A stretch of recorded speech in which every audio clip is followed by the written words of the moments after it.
नमस्कार. मी ए.पी.एस. सागर Pawar, Godegaon police station प्रभारी अधिकारी.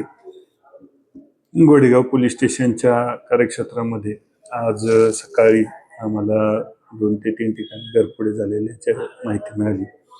सदर अनुषंगाने आम्ही तात्काळ आमच्या टीमनं वगैरे आम्ही सगळ्यांनी घटनास्थळी भेट दिली.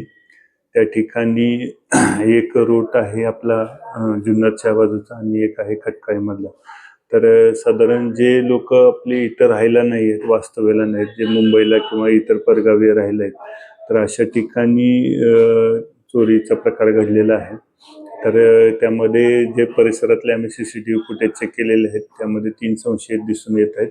त्याबाबत आम्ही गुन्हा दाखल करण्याची कार्यवाही सुरू आहे आणि इतर तपास देखील आम्ही करून लवकरात लवकर या आरोपींच्या CCTV फुटेजच्या आधारे शोध घेऊन त्यांना तात्काळ अटक करण्याची कारवाई करत आहे. या बाबतीत काय नुकसान वगैरे काय आर्थिक?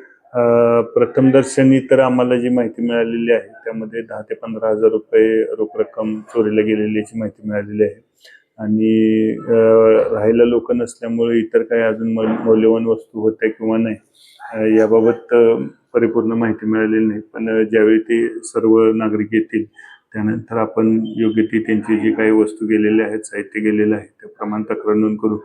प्रथमदर्शनी जी रक्कम वगैरे गेलेली ती माहिती मिळाली त्याप्रमाणे आणि जे काही दरवाजा तोडून वगैरे जे नुकसान केलेलं आहे त्याप्रमाणे आपण गुन्हा दाखल करत आहे.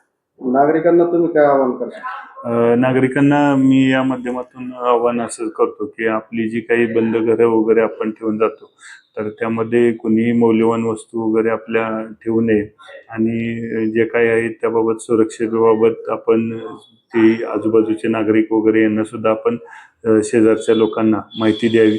तसेच आपले सेफ्टी डोअर वगैरे दरवाजांना लावून घ्यावे, CCTV कॅमेरे वगैरे असावे जेणेकरून आपल्याला त्या घटना नक्की कधी झाली आणि कोणी केली याबाबत सुद्धा आपल्याला पुढे तपास करताना अडचण येणार नाही.